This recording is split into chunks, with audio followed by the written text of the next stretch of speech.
ಹೋಲಿ ಪಾಡ್ಯಮಿ ಅಥವಾ ಪೋಲಿ ಸ್ವರ್ಗಂ ಅಂತ ಕಾರ್ತಿಕ ಅಮಾವಾಸ್ಯ ಆದ್ಮೇಲೆ ಬರುವ ಪಾಡ್ಯಮಿ ದಿವಸ ಈ ಪೋಲಿ ಸ್ವರ್ಗಂ ಅನ್ನೋದನ್ನ ಮಾಡ್ತಾರೆ. ಇದು ಆಂಧ್ರ ಮತ್ತೆ ತೆಲಂಗಾಣದಲ್ಲಿ ಜಾಸ್ತಿ ಆಚರಣೆಯಲ್ಲಿದೆ ಸ್ನೇಹಿತರೆ. ಇದನ್ನ ಎಲ್ಲರೂ ಮಾಡ್ಬೋದು. ನಾನು ಕೂಡ ಮೊದಲನೇ ಬಾರಿ ಈ ಒಂದು ಆಚರಣೆನ ಮಾಡ್ತಾ ಇದ್ದೀನಿ. ಯಾವುದೇ ಒಂದು ಆಚರಣೆ ಮಾಡೋದಕ್ಕಿಂತ ಮುಂಚೆ ಅದರ ಹಿನ್ನೆಲೆನ ತಿಳ್ಕೊಂಡು ಮಾಡೋದ್ರಿಂದ ಅದರ ಪ್ರತಿಫಲ ಬೇಗ ಸಿಗುತ್ತೆ ಅನ್ನೋದು ನನ್ನ ನಂಬಿಕೆ. ಒಂದಾನೊಂದು ಕಾಲದಲ್ಲಿ ಒಂದು ಅತ್ತೆಗೆ 4 ಸೊಸೆಯಂದಿರಿರ್ತಾರೆ.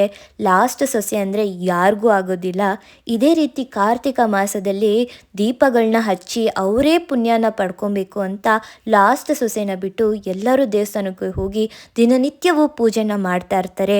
ಆದರೆ ಲಾಸ್ಟ್ ಸೊಸೆ ಯಾರಿಗೂ ಕಾಣಿಸ್ದಿರೋ ಹಾಗೆ ಮನೆಯಲ್ಲೇ ಭಕ್ತಿ ಶ್ರದ್ಧೆಯಿಂದ ದೀಪನ ಹಚ್ಚಿ ದೇವ್ರ ಹತ್ರ ಬೇಡ್ಕೊತಾ ಇರ್ತಾರೆ.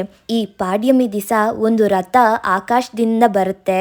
ಇವರೆಲ್ಲ ಅನ್ಕೊಂತಾರೆ ಅತ್ತೆ ಸೊಸೆ ಅಂದರು ನನ್ನನ್ನೇ ಕರ್ಕೊಂಡು ಹೋಗೋಕ್ಕೆ ಸ್ವರ್ಗಕ್ಕೆ ಈ ಒಂದು ರಥ ಬರ್ತಿದೆ ಅಂತ. ಆ ರಥ ಬಂದು ಕೊನೆ ಸೊಸೆ ಹತ್ರ ಬಂದು ನಿಲ್ಲುತ್ತೆ. ಆ ಸೊಸೆ ಸ್ವರ್ಗಕ್ಕೆ ಆ ರಥದಲ್ಲಿ ಹೋಗ್ಬಿಡ್ತಾಳೆ.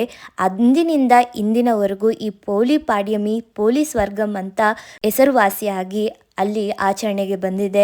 ಈ ಥರ ದೀಪಾರಾಧನೆನ ನದಿ ತೀರದಲ್ಲಿ ಮಾಡಬೇಕಾಗುತ್ತೆ. ಆದರೆ ಬೆಂಗಳೂರಂಥ ಸಿಟಿನಲ್ಲಿ ನದಿನ ಹುಡ್ಕೊಂಡು ಹೋಗೋದು ತುಂಬಾ ಕಷ್ಟ ಆಗುತ್ತೆ. ಅದಕ್ಕೆ ಮನೆಯಲ್ಲೇ ತುಳಸಿ ಕಟ್ಟೆಯ ಮುಂದೆ ಈ ಥರ ದೀಪಾರಾಧನೆ ಮಾಡಿ, ಯಾರು ಈ ಒಂದು ತಿಂಗಳಲ್ಲಿ ದೀಪಾರಾಧನೆ ಮಾಡೋಕ್ಕಾಗಿಲ್ಲ ಅವರು 33 ಬತ್ತಿಗಳನ್ನ ಇಟ್ಟು ದೀಪಾರಾಧನೆ ಮಾಡಿ ತುಂಬಾ ಒಳ್ಳೆಯದಾಗುತ್ತೆ. ಈ ವಿಡಿಯೋ ನಿಮಗೆ ಇನ್ಫಾರ್ಮೇಟಿವ್ ಅನಿಸಿದ್ರೆ ನಿಮ್ಮ ಫ್ರೆಂಡ್ಸ್ ಫ್ಯಾಮಿಲಿ ಜೊತೆ ಶೇರ್ ಮಾಡೋದನ್ನು ಮರಿಬೇಡಿ.